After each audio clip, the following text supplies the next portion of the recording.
प्रेमीचंद सिंह भुच्चो, मंडी, जिला भटिंडा से कुल मालिक परमपिता जी की अपार रहमतों के प्रत्यक्ष प्रमाण इस तरह बताता है। मैं एक शराबी कबाबी मनुष्य था। सच्चे पातशाह परमपिता जी की कृपा हुई, मुझे 24/11/70 को नाम शब्द की दात मिल गई। मैं पहले किसी के ट्रक पर ड्राइवरी करता था। नाम शब्द प्राप्त करने के बाद सतगुरु सच्चे पातशाह जी की ऐसी दया मेहर हुई, जहाँ मैं पहले हर समय शराब के नशे में धुत रहता था, वहाँ अब मुझे नाम का रंग चढ़ गया और मैं हर समय नाम की मस्ती में मस्त रहने लगा। मेरी शादी 30/7/1962 को हुई थी, परंतु कई वर्ष तक मेरे घर कोई संतान नहीं हुई।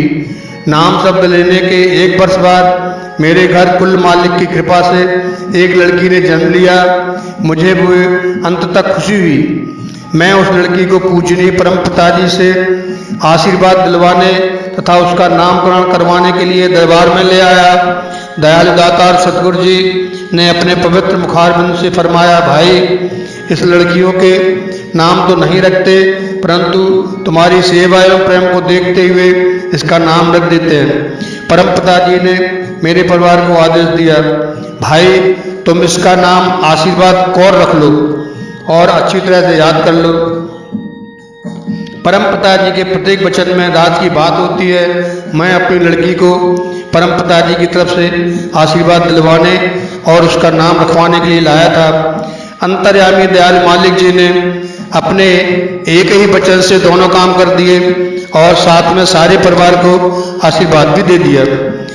जब से मैं नाम शब्द लेकर सेवा में लगा हूँ, तब से सच्चे पातशाह जी के आशीर्वाद द्वारा मेरे घर में बेअंत बरकतें एवं रहमतें प्रत्यक्ष देखने में आई हैं।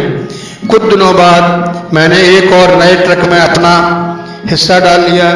सन 1982 में जब यूपी दरबार बरनाबा में चिनाई की सेवा चल रही थी, तो मैं भी अपने ट्रक से ईंट ढोने की सेवा करने गया था। एक दिन रात की मजलिस में मेहरबान दातार जी ने मुझे अपने पास बुलाकर मेरी सेवा से खुश होकर अपने पवित्र हाथ पर बंधी घड़ी उतार कर स्वयं अपने कर कमलों द्वारा मुझे भेंट की तथा साथ में भी यह वचन भी किया, भाई तुझे कोई और भी अच्छी वस्तु देंगे। अंतर्यामी परमपिता जी का इशारा मुझको पुत्र रत्न बरसने का था, क्योंकि मेरे वारे बेपरवाह जी को स्वयं बहुत चिंता थी, क्योंकि तब मेरी लड़की 9 वर्ष की हो गई थी। मैंने 28/5/82 को एक और नया ट्रक खरीदा तथा परिवार सहित सच्चे पातशाह कुल मालिक जी के दर्शन करने के लिए मलोट दरबार में पहुंच गया। उन दिनों कुल मालिक परमपिता जी स्वयं मलोट दरबार में गए हुए थे। मेरी माता ने उस समय आगे होकर बेपरवाह जी के पास मेरे लिए एक लड़के की प्रार्थना की। इस पर बेपरवाह जी ने यह वचन फरमाया, अरे बोली वह तो बहुत समझदार व्यक्ति है, उसने तो कभी भी इस बात की तरफ ध्यान ही नहीं दिया। परम पिताजी कृपा व आशीर्वाद से लगभग 1 साल बाद मेरे घर लड़के ने जन्म लिया। वास्तव में कुल मालिक सर्वशक्तिमान दादाजी का तो पहले से ही इस पर बात पर ध्यान था। सच्चे पातशाह जी से मेरी माता द्वारा बच्चे की मांग करना एक बहाना ही था। इस बात को बेपरवाह जी ने स्वयं स्पष्ट शब्दों में बता भी दिया था। जब मैं लड़के के जन्म के बाद दर्शन करने के लिए दरबार में गया तो परम दयालु दातार जी ने मुझे तेराबास में बुलाकर मुझको पुत्र रत्न प्राप्त की बधाई देते हुए वचन फरमाए, भाई चंद सिंह, कई बार ध्यान में आया था कि तेरे एकमात्र लड़की ही है और लड़का भी होना चाहिए। बेपरवाह मस्ताना जी महाराज ने तेरी सेवा मंजूर कर ली है।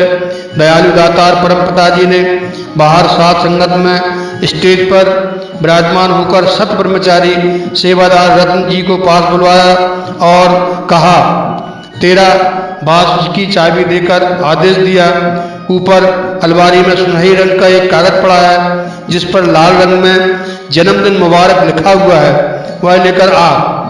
कुल मालिक दयालु दातार जी अपने प्रत्येक जीव के संबंध में कितना ध्यान रखते हैं, यह बात उपरोक्त प्रत्यक्ष प्रमाण से स्पष्ट हो जाती है।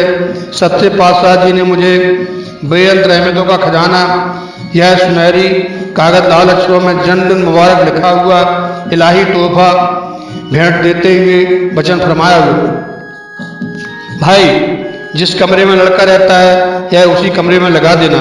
उसी समय परम पिताजी ने अपने पवित्र कर कमलों द्वारा हमें प्रसाद भी दिया।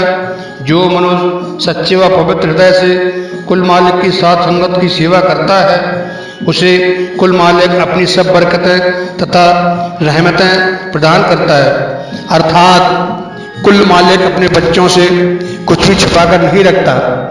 परम पिताजी की कृपा से अब मेरे पास 2-3 ट्रक हैं, रहने के लिए एक बढ़िया मकान तथा दुनिया भी सभी प्रकार की सुविधाएं हैं। आजकल भी मैं परम पिताजी की दया मेहर से दरबार की सेवा दिन रात करता हूँ। मालिक के प्यारे जीव को अपने सद्गुरु से कुछ भी मांगने की जरूरत नहीं पड़ती, क्योंकि सभी जरूरी सुविधाएं प्रेमी को वे अपने आप ही प्रदान कर देते हैं और कभी भी इसके बारे में उस पर एहसान नहीं जताते हैं।